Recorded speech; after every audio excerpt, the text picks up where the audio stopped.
మన ప్రభు అయిన యేసుక్రీస్తు నామములో ఛానల్ వీక్షించుతున్న ప్రతి ఒక్క విశ్వాసికి ప్రభు నామములో శుభాభ్యవంతనములు తెలియజేసుకుంటూ ఉన్నా. ఈ ఉదయకాల సమయమున దేవుడు మనందరితో సూటిగా మాట్లాడుతున్నటువంటి మాటలు చూద్దాము. యెషయా గ్రంథము 52వ అధ్యాయము 10వ లేఖనం. పోదిగంత నివాసులందరూ మన దేవుని యొక్క రక్షణను చూచెదరు. దేవుడు స్పష్టంగా ఈ దినమున మాట్లాడుతున్నాడు. ఒకనాడు మన ప్రభువైన యేసుక్రీస్తు యొక్క రక్షణను చూశారు. అంతేకాదు, ఈ లోక జనులను రక్షించుటకు ప్రభువైన యేసుక్రీస్తు ఏ రీతిగా ఏ మాదిరిగా శిలువ యాగములో మరణించాడు, మరణించి మనకు రక్షణను దయచేసిన ఆ ప్రభువుల వారు మరలా కూడా మనకు రక్షణను దయచేయడానికి ఆయన పరిశుద్ధాత్మ దేవునిని మన మధ్యలో ఉంచి ఉన్నాడు. అట్టి పరిశుద్ధాత్మ చేత మనం రక్షణ పొందుకొని ఆ రక్షణ మార్గంలో నడవగలిగినట్లయితే ఆయన యొక్క రక్షణ నీవును మనమును నిత్యము చూస్తాం. కనుక ప్రియమైన దేవుని బిడ్డలారా, ఇంకనూ రక్షణ పొందని బిడ్డలు అట్టి రక్షణ భాగ్యమును పొందుకోలేక ఇంకనూ లోకం వైపు వెంపర్లాడుతూ యవన కాల సమయమును అంతటా కూడా వృధా చేసుకుంటున్నటువంటి ప్రతి విశ్వాసి కూడా తెలుసుకోవాల్సిన విషయము ఈ దినమే. ఇది యెహోవా ఏర్పాటు చేసినటువంటి దినం. ఈ దినమందైనను నీవు సమాధానమైన సంగతులను ఎరిగిన ఎడల ఎంతో మేలు అని దేవుని వాక్యము సెలవిస్తూ ఉంది.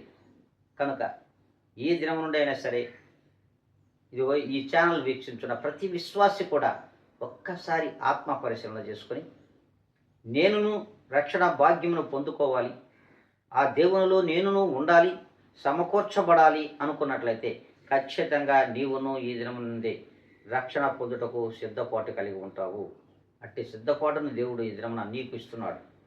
కనుక రక్షణ పొందడానికి సిద్ధపడండి. ప్రభువైన యేసుక్రీస్తు నామములో రక్షణ పొందుటకు మీరును సిద్ధపడాలని ప్రభు నామములో తెలియజేసుకుంటూ ఉన్నా. మరి ఇట్టి గొప్ప అవకాశమును దేవుడు ఇస్తున్నాడు. ఈ ఆదివార కాల సమయమున ప్రతి ఒక్క విశ్వాసి కూడా తన యొక్క మందిరములలోకి వెళ్ళి మరి నేను విశ్వాసిగా స్థిరమైన విశ్వాసిగా ఉండాలి, పరిశుద్ధాత్మను పొందుకోవాలి, పరిశుద్ధాత్మతో సహవాసము నేను చెయ్యాలి అనుకున్నట్లయితే ఖచ్చితంగా ఈ ఆదివార కాల సమయంలో మీ యొక్క మందిరములలో మీరు స్థిరమైనటువంటి ఒక నిర్ణయమునకు బద్దులై ఉండాలని ప్రభువు నామములో మీకు అందరికీ కూడా మరొకసారి తెలియజేసుకుంటూ మరి ఈ ప్రార్థనలో ఏకీభవిస్తున్నటువంటి ప్రతి ఒక్కరిని కూడా అడుగుతున్నాను. మీరు తలలో వంచండి, కళ్ళు మూసుకోండి, ఈ ప్రార్థనలో ఏకీభవించండి. మహాగణుడా, సర్వోన్నతుడా, సర్వశక్తి కలిగిన నా తండ్రి, ఇదిగోనైనా ఈ ఉదయకాల సమయంలో ఈ ఛానల్ను అయ్యా వీక్షించున్నటువంటి ప్రతి ఒక్క కుటుంబాన్ని, ఆ కుటుంబంలోని ప్రతి బిడ్డను మీరు దర్శించి నాయన నీ బిడ్డలకు కావాల్సిన సకల ఈవులను కూడా మీరే దయచేయమని బ్రతిమలాడుకుంటున్నా. అలాగే ఆ ఈవులలో రక్షణ భాగ్యమును నాయన పొందుపరచమని బ్రతిమలాడుకుంటూ ఇంకా రక్షణ పొందని విశ్వాసులందరినీ, యవనస్తులందరినీ కూడా మీ చేతులకి అప్పగించుకుంటూ నన్ను నేనుగా అతి మిక్కిలిగా తగ్గించుకుంటూ జీవాధిపతి అయిన యేసుక్రీస్తు నామములో అడిగి వేడుకొని ప్రార్థిస్తున్నాను మా ప్రియ గొప్ప పరలోక తండ్రి. ఆమేన్.